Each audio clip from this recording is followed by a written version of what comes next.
Welcome to r/Reddit Revenge. This is a story of someone getting back at someone with revenge after being wronged. Thank you, friends, for subscribing to the channel and for so many likes. The first story. Karen's attempt to smear a store on Facebook backfired spectacularly when an employee exposed her exaggerated claims, leading the entire town to turn against her. The second story. In a Brazilian courtroom, a loud and obnoxious individual's attempt to evade jail by blaming an intern backfired spectacularly. The third story. Patients used googly-eyed pranks to a mean nurse, turning the ward into a quirky and fun-filled environment amidst their struggles. Today's first story is Karen's rant on town's Facebook backfires. I work at a rather famous home supply and maintenance store. I won't say the name just in case. But to set the scene, a month or so ago, Karen and her husband came in to buy an appliance. They happened to come on a very busy day, and we only had 2 people in appliances, one of whom was going on her lunch. Well, apparently Karen wasn't happy that a couple of men who had already been waiting were served ahead of her, and pitched a tantrum, even going so far as to go up to the girl leaving for her lunch, who was no longer in uniform, was talking to another employee, and berating her for ignoring her. The girl told her multiple times she wasn't on the clock, and Karen informed her it didn't matter. She would help her right then. The girl told her she could wait or take her business elsewhere, and went about her business. This apparently peeved off Karen and her husband, as he proceeded to call customer service. I happened to be covering their desk, and began yelling at me that he was a GD man, and that if we were gonna serve other men before his wife, we would effing serve him first. I laughed at him, said that's not how things work, and hung up the phone. We don't take abuse at my store. I definitely refuse to, and the managers generally support us in that. The funny part? Our town has a local Facebook page where you can post reviews and events, and Karen decided to make a massive post about what happened, only she actually didn't. She twisted it so that it seemed she'd been purposely ignored. She hadn't, she just didn't want to wait in line. Denied service, she wasn't. She'd confronted and cursed out a teenage employee who was off the clock, and she and her husband had been verbally abused by every employee in the store. They had spoken to the girl and to me, and neither of us abused them. We were both abused. Of course, at first she got sympathy from a lot of women of the same mentality. A lot of no one wants to work anymore comments. But one of our cashiers happened to be told about it and showed me I'm petty. I'll admit it beforehand, but I made a fake Facebook account. I don't do social media much beyond lurking on Reddit and joined the town's page. Needless to say, I first commented in explicit detail everything that actually happened, including direct quotes from the other girl. Then, to sink the FU Karen knife a little deeper, I copied my post and replied to every comment on her post. This isn't actually what happened. What happened was insert comment here. Within moments, the entire town turned on her. Hundreds of comments calling her a liar and a horrid person. The next morning, the post was gone, and she's never returned to our store. Was I a bit of a Karen myself? Maybe, but when it comes to my fellow employees, I tend to fight petty fire with petty fire. And thanks to this situation and several more since then, I've become the go-to for dealing with Karens and rude customers when my coworkers can't get a hold of a manager. No way this can end badly, right? Haha. Edit.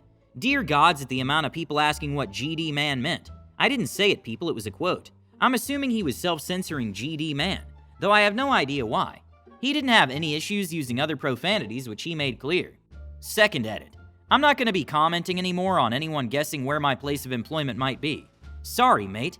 Narrowing down the list. And while my Reddit is fairly anonymous and the Facebook post proving what happened was deleted, one of my coworkers has already found my post, and 2 of my assistant managers have now heard the story. While so far, all I've gotten are basically cheers, lad. If it makes it back to the wrong person that my post implements my store, I could lose my SH paycheck. Haha. Karen and her husband decided to take a pity on their nervous energy at your store, but instead they became the butt of the local social media joke. Karen promised that she would tell the whole town how she was disrespected, but in reality she didn't want to wait in line and insult the defenseless teenage employee. I'm thrilled you took action. It's important to hold people accountable when they spread falsehoods, especially on social media. Your actions reflect your genuine character. You don't share the same mindset as abusers, and that's a testament to your strong moral values. Many fail to grasp that silence is not a virtue. It merely enables abusers to harm others. This is the crucial aspect that often goes unnoticed. It's easier to remain silent, believing that once the person is out of your life, the problem is solved. However, that's far from the truth. Abusers will always find new targets. That's exactly why I commend your decision to speak out. The next story is, treat everyone like crap. Even though your A is on the line, go to jail again. A bit of background first. This will be a long one. Also, I can list a lot of details. This happened about 6 or 7 years ago in my country, Brazil, when I was in my last year of law school. College life here in Brazil probably works a lot different than in other countries, so this is how it usually goes for law students. You get to do internships pretty much from the very start of your college life. In fact, it is expected of you that you work in courts, law firms, government agencies, and pretty much anywhere you can get even a tiny bit of experience. Sometimes you even get paid. I was working in a criminal court, and I had a decent job too, alongside a judge. More on her later, and also doing hearings, aka typing everything that was said during the hearing.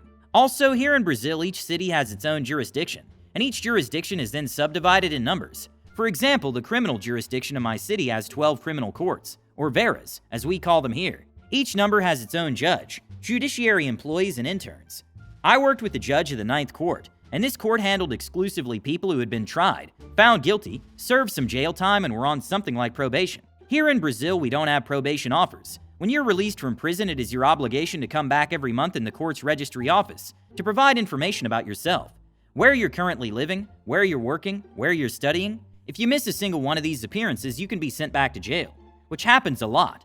Most of the judge's job is listening to the excuses people come up with when they don't show up. We call those justification hearings, and this particular judge is famous for being tough, but fair, and sometimes even helping people a little bit if they show they're genuinely sorry. One little detail, the judge is small and mean. Very small. Without heels, she's probably 150 centimeters tall. That's 4'9" for the Americans out there. And seeing tough-looking grown-A men crumble and cry in front of her when they realize she's not buying into their BS is always amazing.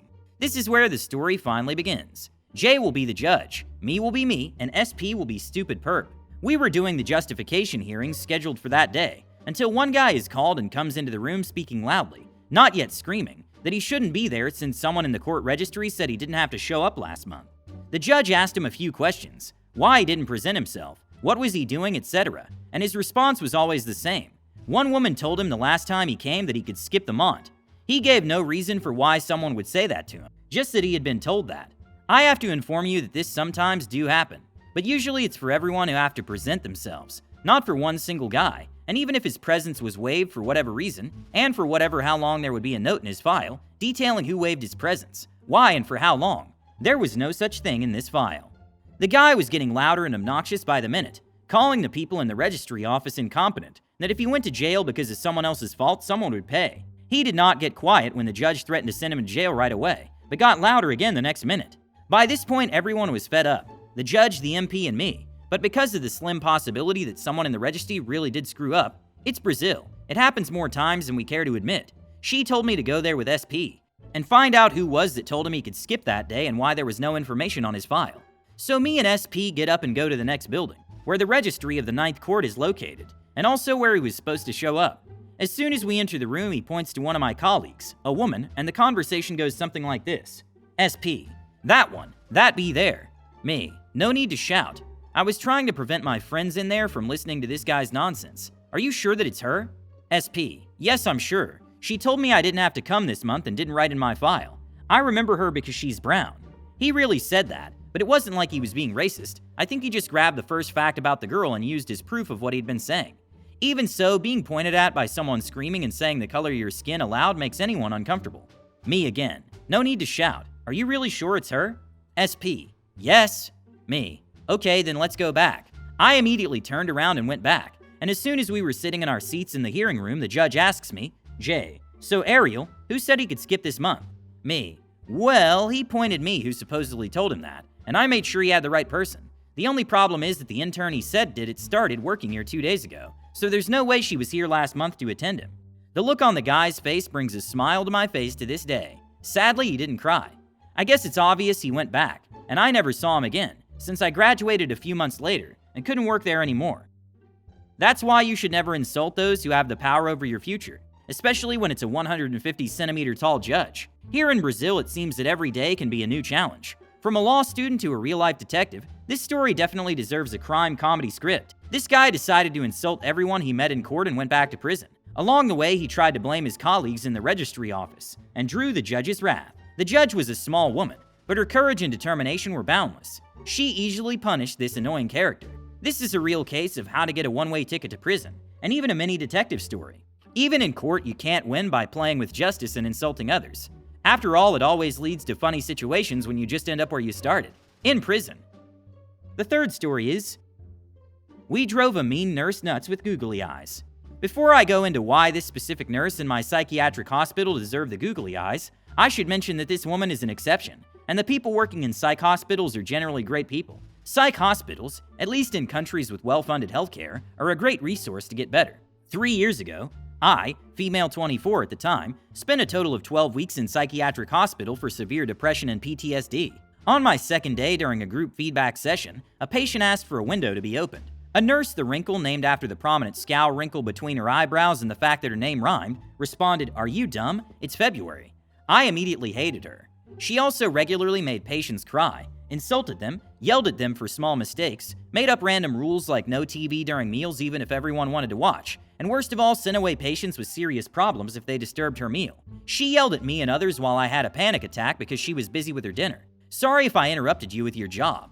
We reported her multiple times, but the hospital couldn't do anything because she had a fixed contract and they already had a staffing shortage.